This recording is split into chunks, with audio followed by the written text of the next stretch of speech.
thanks for giving us the opportunity to tell you about this Promontory site. It's about 8 years since we first found it, and our last dig was last April, so it's quite a long story. And during that story, we met up with various people at different digs, etc., and they joined our happy little gang really to form the committee of Clutha Archaeology, and just through various contacts, it's got a wee bit bigger. This is the title. It might be something. You see one or two folks standing beside the trench who think, well, maybe they're looking at something. They're not quite sure what it is. And that could also be our executive summary slide at the end of the presentation, because we still don't know what it is. But we do generally think it is something. Now, this is where and when it all started. This is Chatelherault Country Park, and you can just see Hamilton in the background. This photograph was taken on Saturday, the 9th of January 2016. And at that time, Ailsa, Ed and myself were in the second year of the Field Archaeology Certificate course. And one of our regular tutors, a gentleman who I think you probably all know, Gavin McGregor, he was working with Northlight Heritage at the time, and they were heavily involved with the Clyde and Avon Valley Landscape Partnership, or CAVLP project. And Gavin had mentioned that there was going to be a meeting at the visitor centre at Chatelherault to meet up with local interested parties. And if anyone from the class wanted to go along, they were more than welcome. So myself, Ed and Ailsa, one or two others, and a few locals turned up to get the presentation. And essentially, they were looking for people who were able to volunteer and help out with a project. Now, I was at a stage where I was phasing out from work, so I had a bit of free time. So I was able to volunteer, and Ed was also able to volunteer. The two of us used to meet up on a Monday morning at this notice board just outside the visitor centre at Chatelherault, and would head out to do some walkover survey work. Initially, we were supervised by one or other of these two gentlemen. Now, if you've got good eyesight, you might be able to make out that the chap on the left is Paul Murtagh, who gave last month's talk about Castle Qua and Black Hill to ACVA.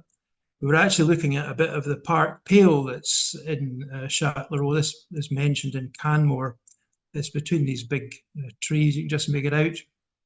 The other chap is an archaeologist called Tom Horn, who was briefly working with Northlight Heritage before he left to take up a post, I believe, as one of the editors of the journal Antiquity. Now, these two guys would keep an eye on myself and Ed when we're out and about. What sort of things did we look at? Well, goodness knows how many kilometres of beaches and banks we recorded. It was many, many kilometres, because that was the way they marked out the boundaries and what have you in the estate. Goodness knows how many little culverts and drains. That's a small culvert. It's not the best one we've got, but it's an important one because it marks quite an important site, I think. And I'll come back and say a wee bit more about that later on.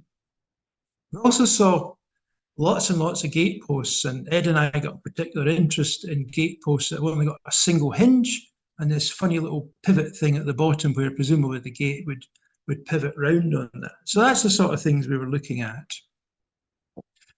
This is an email, and it's an important email. You can probably tell that because it's been heavily redacted. But more importantly, it's got the date on it. It's the 24th of April 2016. And those of you who can't remember, that was a Sunday. It's referring to the next day's work, and it's asking us to do something quite, I thought, quite cryptic. It says we have a mission. Now, that mission was actually quite a big thing to do. Northlight had got word that the forestry people were coming in to harvest the trees from the southeast side of the Avon Gorge, and that was an area that we'd not had a chance to get into survey. And they were concerned that the various roads and tracks they'd have to build to get the big heavy machinery in could potentially damage any archaeology. So we went out in that one day. It was a wee bit like Time Team. We only had the one day to get in and do it. Paul was with us, and Ed and myself were out looking at it. Paul was down at the river. They'd noticed something on an aerial photograph that might have been of importance down to the actual River Avon itself. Whilst Ed and I were out and about on the slightly higher ground. We'd been out for about a couple of hours just recording the usual stuff, ditches, banks, field drains, you name it. And we were walking along the path on that side of the Avon, and we just stopped.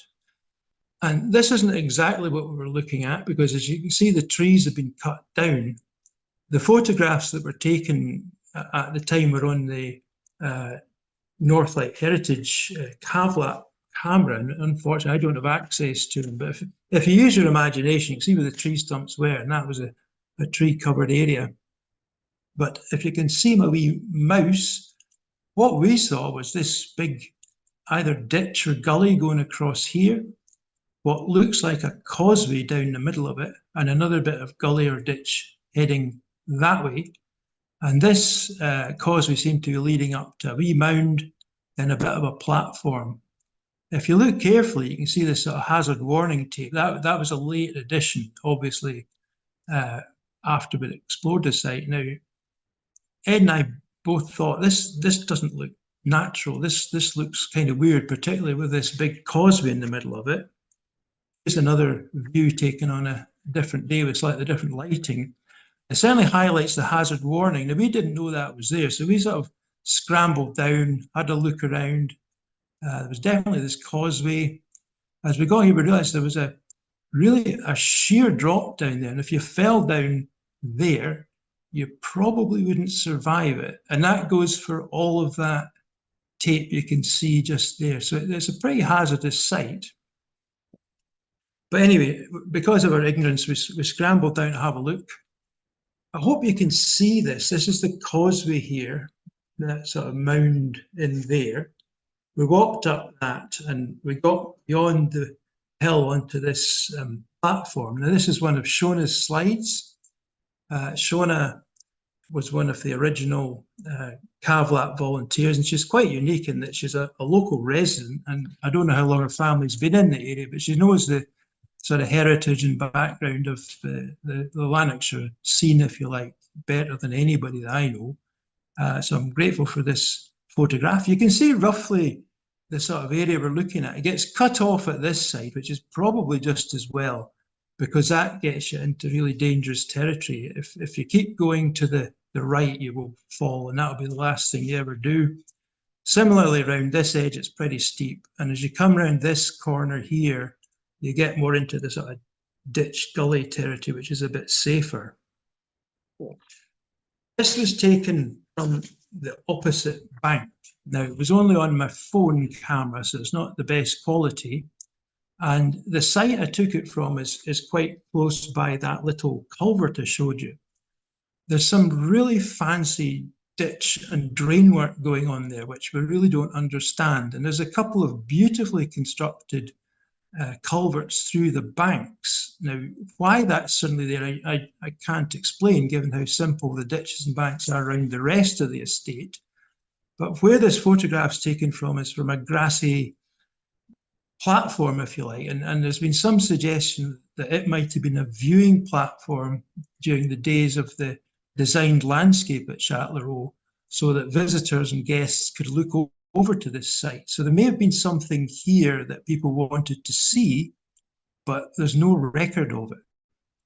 Now, I'll have to talk you through it, but where my wee arrow is, if you follow that down, that is the green path that now exists over the causeway.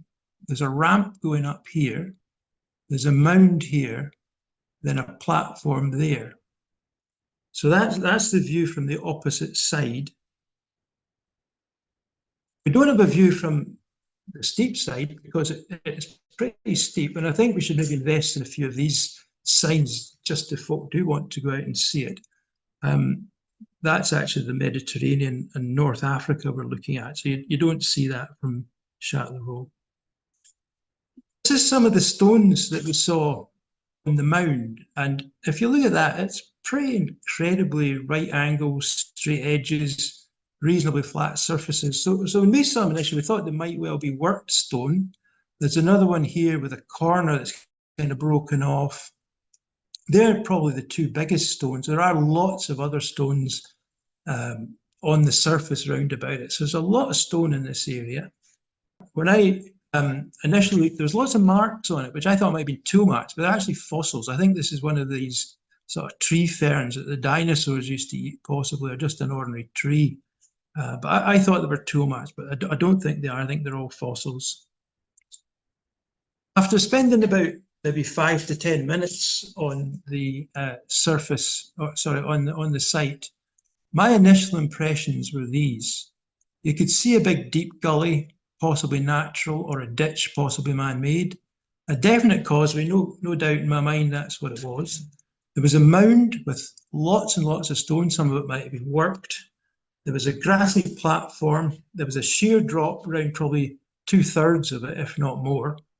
It was overlooked by higher ground, and my impression was this did not look natural and it might be something. I spoke to Ed about it, and his thoughts were much the same. We didn't know what it was, but we thought it might be something significant. So that was the two of us on our own, thinking we've found something. So the next thing we have to do is find Paul, which we did do. And most of you don't know me that well. If I want to get a point over, I will exaggerate things to a level that you can't ignore it, particularly if I know anything about the individual I'm trying to persuade. Now, Paul has a PhD in the Iron Age hill forts, so I thought the best way to get his interest was to say that we've just found an Iron Age hill fort. Paul didn't say anything, he just looked at us. He didn't need to say anything because he just didn't believe us. We took him down to have a look at the site. Initially, he wasn't that impressed, and after about 10 minutes, he thought, wait for it, it might be something. And we left it at that. We did have a wee look. This is a terrible photograph. This is a plan made by a chap called Alexander Edward in 1708, and he was designing this master plan for the grand design of Hamilton Palace. It's quite an intricate thing. It's actually up in the visitor centre. That's where this photograph was taken. Sadly, virtually none of this happened. This big line down the middle is the Grand Avenue, and Hamilton Palace would have been up in this area. The Grand Avenue goes down, crosses the River Avon, and continues down. Now, Chatelherault wasn't even built then. It wasn't built till 1732, and it would be about where my arrow is at the moment. You'll have to trust me, but Cadsall Castle's about there. The earthworks, the Cadsall Oaks, which would be about here, isn't even marked on it. And there's certainly nothing down in this area that would suggest a known site. That's probably the best map of this sort of estate, although none of this really happened. So there's no evidence it works. I've had a look on Roy's map. There's nothing there to suggest anything. And what we've seen on the state records, there's no comment about it. We did go back, and I hope Marshall's not looking at this particular bit. We went back to try and get a plain table drawing. It was such a cold day, we really had to abandon ship. We were all dying of frostbite and exposure. But we did try. You can see the wee pin in there, hopefully, in the Adelaide and all that sort of stuff. We gave it our best shot, but it's not good, and we didn't go back to try again. We did dumpy levels across it. I don't know where the tracings for this ended up. I think it went with Northlight, but we did try our best to record it. We did go back a couple of times to take some basic measurements, and we got it into Canmore. And I generally hope you can't read this one, because a lot of the numbers are absolute nonsense. It's also down as Divity Wood. If you look on pass maps and click on the dot, this is what you come to. It's got the wrong size, the wrong position, the wrong location. So it's one of the hazards of Canmore.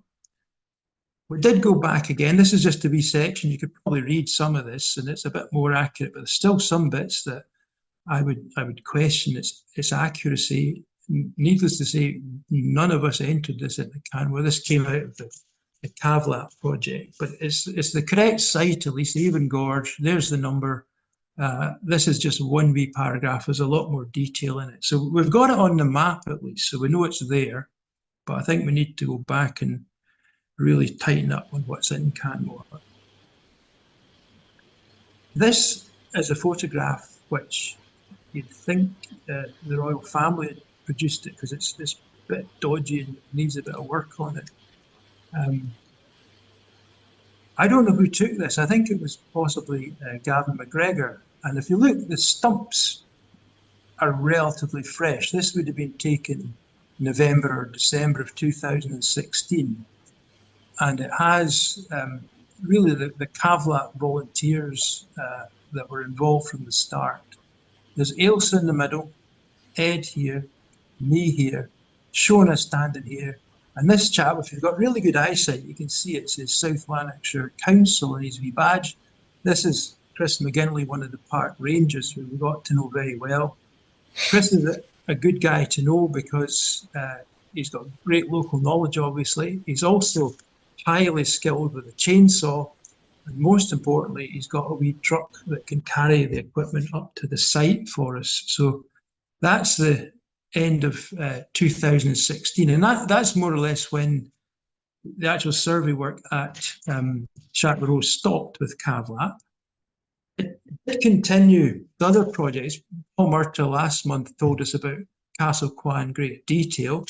He did tell you about how deep the trench was. Now, I'd like to say these two were standing up. They're not. They're still kneeling down at this stage. They've got hard hats on because it's already more than 1.4 metres deep. And you've got to wear hard hats if you're digging at that depth. It did go much deeper than that. The actual dig's not important. What is important is that is where we met up with Tom and Jean for the first time. And they got chatting to us and we got chatting to them, and we told them about the Chatelherault site. So they're now joining the wee team of interested parties. Here's another picture of the trench. Paul did show some of this at the last talk, but he must have been there on a nice day. I can tell you, it was like working out of a World War I trench on some occasions. We've even got sandbags in, which added to the atmosphere. The following year at Baffin, these two digs, they were both part of the CAVLP thing, and both of them coincided with working with Glasgow University students' field schools. It did, however, give us an opportunity to keep in touch with the Northlight guys and keep plugging away, seeing what are they going to do at this Promontory site. This is slightly off piste. Some of you may recognise this well-known Stirling-based archaeologist here. This is Murray Cook at one of his digs at Bass-and-Burn near Gargunnock. But more importantly, this chappie here, this is Ross. This is the first time I met up with Ross, I think. Ross has been to millions of digs, and it may have been I've met him beforehand, but he comes along and joins the happy band of what's now becoming the Clutha Group. Now, don't be upset with this, because it's not what you think it is. It's actually a metaphor. In 2019, we heard that Northlight Heritage had come to an end. Their parent company, York Archaeology, had pulled the plug for some reason. I'm not sure why. And obviously, it was a bit of a disaster for the guys working there. They were made redundant. They were looking for other jobs. From our point of view, they had been our trainers from early days in the certificate course. We'd worked with them throughout CAVLP. We had this Promontory site that we were wanting to pursue a wee bit more, and suddenly we'd lost our immediate link in, and we didn't quite know what to do. So we had this happy group of volunteers. We thought we'd try and even think about doing something at the site ourselves. We had discussions, and we thought we might form a wee sort of friends of type group. And we asked Gavin McGregor what he thought, and he thought, well, that was a good idea, and why didn't we call ourselves Clutha Archaeology? I think one of Gavin's reasons might have been that he'd already had a previous plan to have a Clutha Archaeology, and he had a garage full of T-shirts that I think he wanted to shift on somehow. So that's maybe how Clutha came into being with a name. So we were all pretty depressed at this stage. We didn't really know the way forward. And then a miracle happened, and it happened in a graveyard. I wasn't there, but Ailsa was, and she met a chap, Phil Richardson, who were talking about briefly last Saturday at the Bash. Phil is one of the directors with Archaeology Scotland, and Ailsa told him about this interesting wee promontory site we had, and he thought it might fit in with the Adopt a Monument scheme that Archaeology Scotland ran. So Phil was quite interested. He came out for a site visit, and after he looked around, he came away with this amazing statement that he thought it might be something, which, you know, if you get that from an archaeologist, that's often as good as it gets, I think. So we went back to do total station survey. This is the ACFA total station in action. That's me, Ailsa, Jean. Lurking in the background, I didn't even see it when I picked this slide, is Phil Richardson. So he's making a sort of photobomb type visit to us. So this is us stationed on top of the sort of mound at the very top of the wee thing.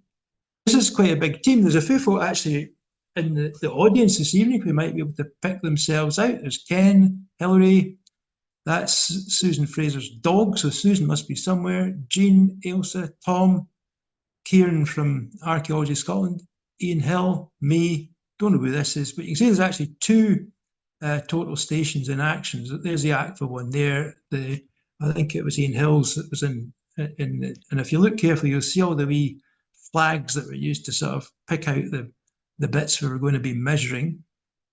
It also lets you see, although this is the mound, there's actually much higher ground above it. So that's an important point, I think.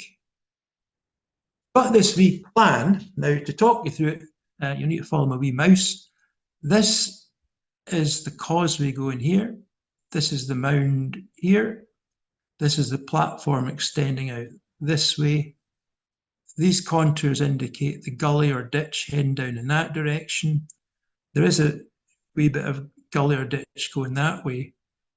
You lose the contours here because you just can't measure. It's not safe. It's so steep, and you cannot really beyond a little bit off the mound. So you've got a sheer drop all the way around here and all the way to here. So it is a dangerous site if you ever do go to visit it. The wee rectangles are the trenches that we were planning. That's trench 1, which goes halfway across the causeway, halfway into the ditch. Trench 2 is on the top of the mound. Trench 3 was over some stones we thought might have been a wall. There were no trenches here because somewhere at this end there was a badger set. So as you know, we're not allowed to do anything.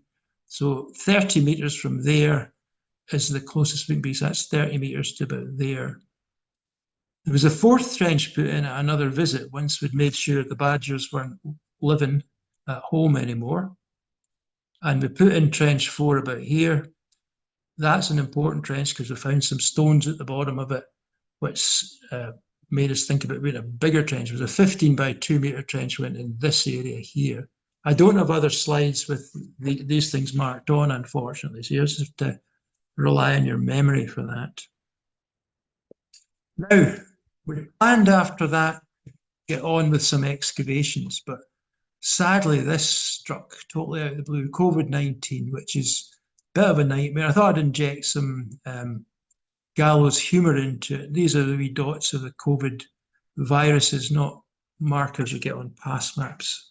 It slowed us down by a year. We couldn't do anything for an entire year. And then when we did get back in action, we were quite restricted in the numbers we could have on site. So it did muck us about quite a bit from an archaeological point of view. When we did get back to digging, this wasn't actually on the very first one, but it was better weather. The first ones were awful. This is a health and safety. This is Andy Jepson from Archaeology Scotland giving us a health and safety chat because as it is a dangerous site. Most people are listening, but this guy here, he's obviously not paying attention to what's happening. So he must be trouble. Trench 1. What we're looking at here is half of the causeway here with this deposit of what is clay and stone, mainly mudstone. And you see the contrast to the natural soil in the ditch here. This is an action photograph of it with, this is Phil Richardson from Archaeology Scotland, Andy Jepson from Archaeology Scotland, and Robert, who's one of the local volunteers. And you can see this stuff here. This has been plonked down almost certainly by human activity on top of the natural soil. So it looks from this as if the causeway at least is human interference in some way. This is trench 2, which was on the top of the mound, which is lots of stone. This is Tom and Jean recording trench 2, lots of stone. Trench 3, this was over where we thought might have been a bit of a wall. This is one of the big blocks of stone, but again, it's just a big tumble. We don't have an action one. I wasn't actually there during some of that excavation because of the restricted numbers. I think these are Ailsa's slides I've been showing you for the last 2 or 3. Trench 4, this was at another visit. This was at the next visit. And Trench 4 was just a simple 1 metre test pit.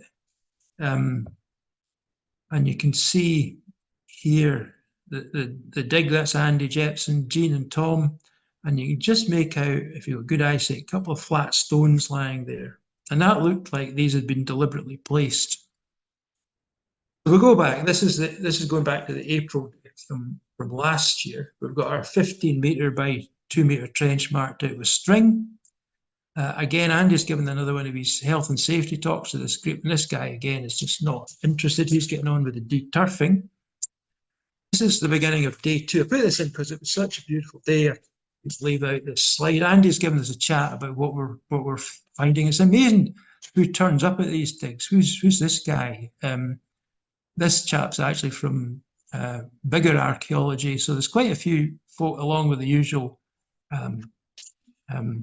Clutha members. That's the end of day 1. You're starting to see a few stones appearing. See some happy archaeologists. Here's Shona, Tom, Jean. Can't remember this girl's name. This is a guy called Salah. He's wearing complete Archaeology Scotland kit.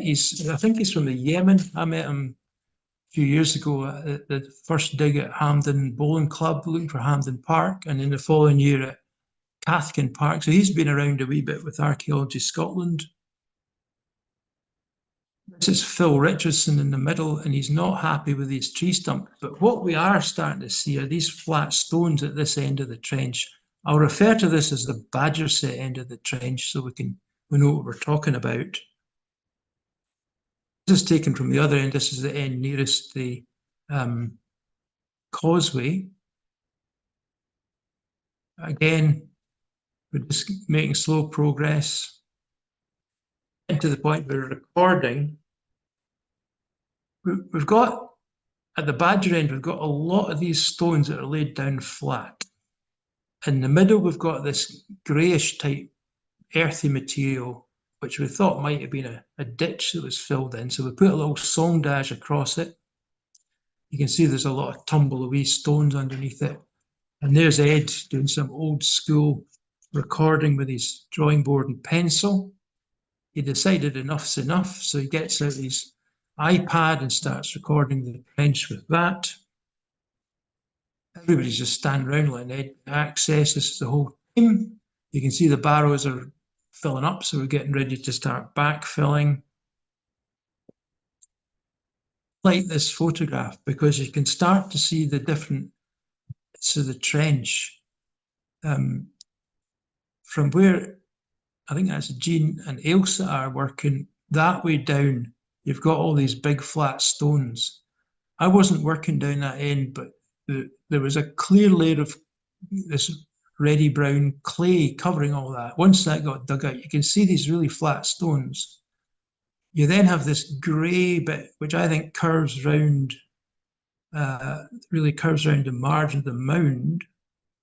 And then you start to get these bigger stones up this end. Get some substantial stones in there. And this is, again, at the Badger Set end. You can see the flat stones forming this stuff here. We're getting to the end, folks. We're backfilling. This is where I think the mound it comes into its own. It's a natural meeting place. Folk want to stand around and talk here. I don't know if you can see in the corner, this is Kieran, one of the Archaeology Scotland guys who's criticising the backfilling. It's Andy Jepson, again from Archaeology Scotland. Well, I told you he wasn't happy with that tree stump, and he's battering it to bits with a mattock here. This is one of Chris, the ranger.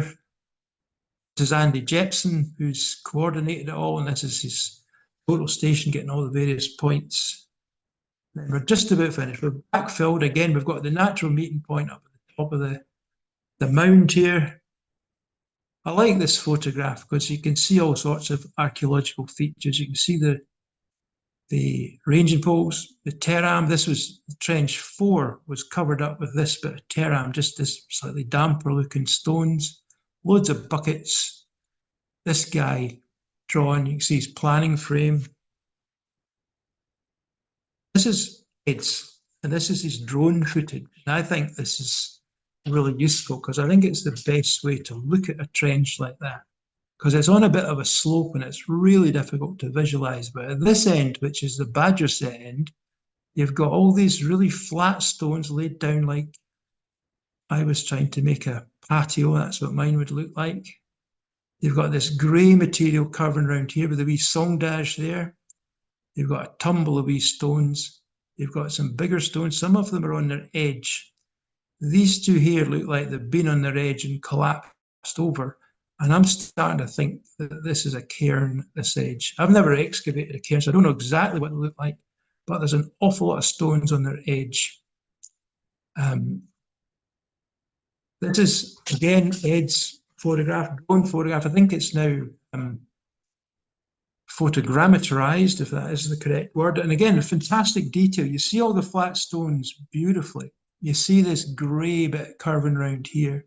There's also this zone of very small stones. Then the much larger stones here, edge set. I think these have been edge set and have fallen over. And I'm pretty convinced we've got a cairn, got a flat surface here of some sort, and we've got a bit in the middle we don't fully understand. Again, if you look at that, you can see the planning frame. You actually see the strings of the planning frame. You can see a tape measure. You can see a bucket. You can see the camera case, the camera.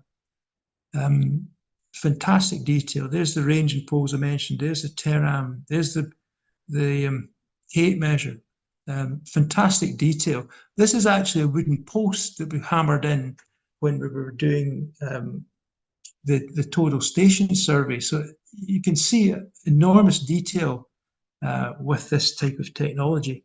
So that's really where we're at the moment. What do we do next? I've always liked Steve Brody's comment about the boat. And I think if we're going to take this forward, what we need is a bigger trench. Thanks, folks. Just before we start, we are standing on the causeway. We think this is the way people approached the site in the past. They would move along this causeway up to the top, which Eric describes as a cairn, which I think is where we're going with this. This looks like a man-made cairn up here, but we haven't excavated it properly, so we're not sure. So down the sides, down the left-hand side, we've got a ditch which you can walk down, so it's not too dangerous. But over on the right-hand side, it's deadly. There's a gorge there, vertical drop, and fatal if you go over that way. So I'll just start it and we'll move up to the top.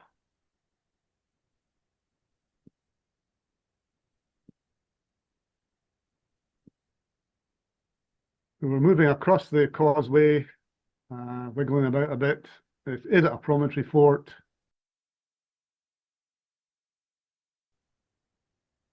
This is the date, spring 2023, and we're coming up. Eric is excavating the cairn, and we're now looking onto the promontory site, the flat top, where we think there might have been activity in the past. So here we are. Here's the drone shot of the trench. You see everybody busy. And this is the orange stone at this end, the grey barrier, and then the top end here is the cairn, possible. And so Jean is the only one working. as usual. Everybody else is just standing watching her. And there's Eric doing a planning frame drawing.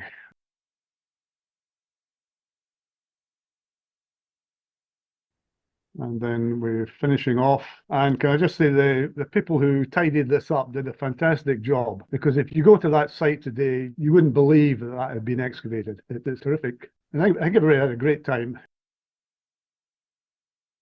And here's Chris helping to remove the goods from the site.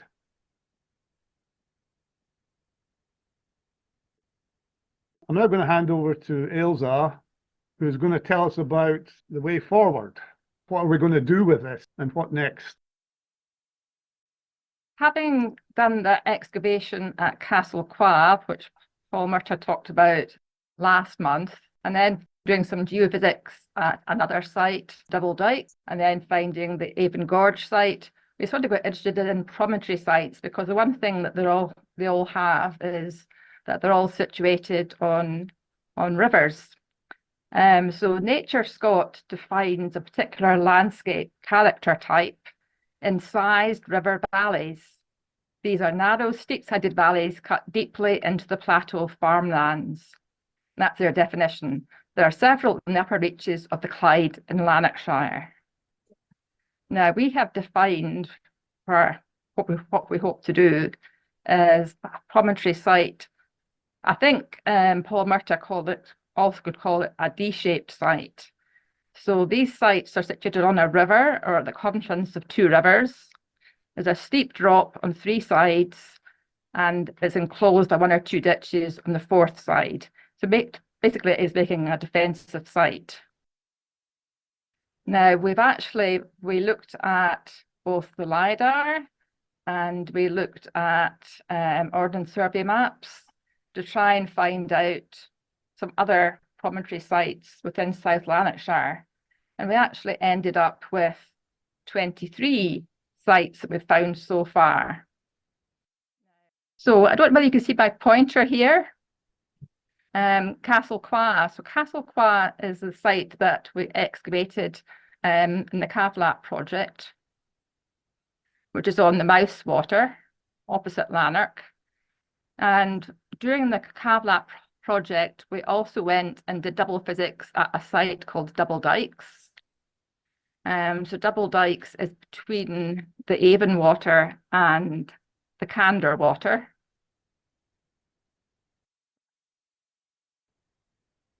And the next one we looked at, well, it's obviously the Avon Gorge there. That's the one that we excavated with Archaeology Scotland, which, as you see, is near to the Cadzow earthworks and Cadzow Castle. And we've also had a look at the Edelwood Castle site. And more recently, the other week, we went to have a look at the Hallcraig site near Carluke. Now, on this slide here, this is LiDAR, colorized LiDAR. So Double Dykes was a site we did geophysics at with CAVLP. Now, if I just highlight, so there's two rivers coming here and they're joining here, the confluence. I don't know whether you can just see this bit here on the LiDAR. This is the Double Dykes. And this bit here, which I'm going round, is actually a flat area. And when we did the geophysics there, a number of roundhouses were visible.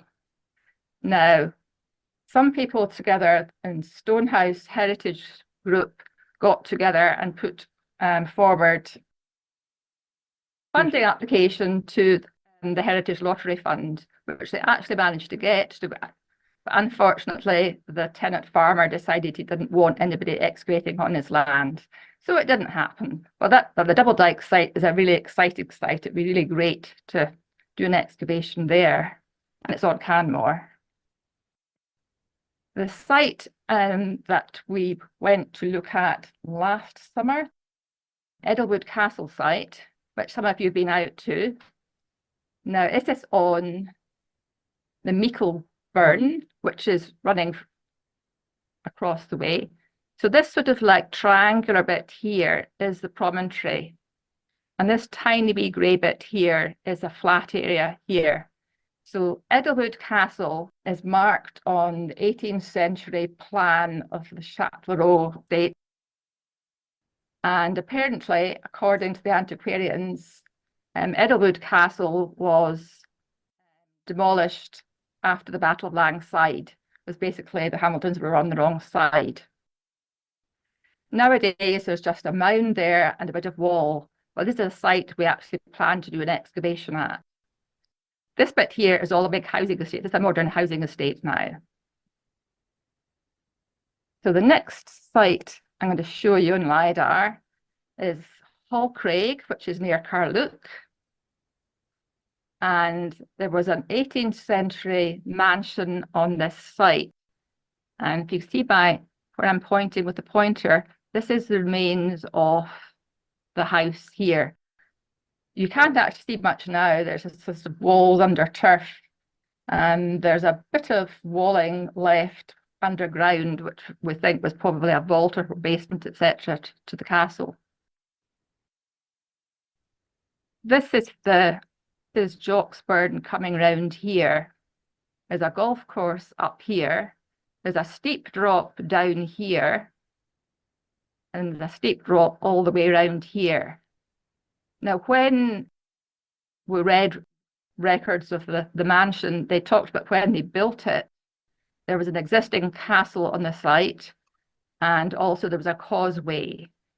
So the chances are that this site would originally have been defended by a sort of bank or ditch, we think, going across this way, blocking off entry to this site. So that's another site that we'd like to investigate. It'd be quite nice actually to do some geophysics on this site. Very similar to the Double Dyke site, and there's a flat area where I think the gardens would have been in the past. So obviously with our interest in these sites and with the Clyde Valley Archaeological Research Framework starting, we would like to actually get some research questions onto that. So I put down 2 here, possible ones. First one is, what is the distribution of Iron Age sites on promontories cited in the incised river valleys of the Clyde's tributaries? So incised river valleys is actually Nature Scott's description. I think they mean something like gorges. And our second question is, why did medieval people use promontory sites on river gorges for their castles and tower houses, to which you might say for defence? But the funny thing is, the only types of sites that we have seen recorded in Canmore in these type of areas are either Iron Age ones or medieval ones. The rest of the time, people don't seem to be interested in that, because why would you build a house on top of a steep drop these days? So thanks everybody for listening.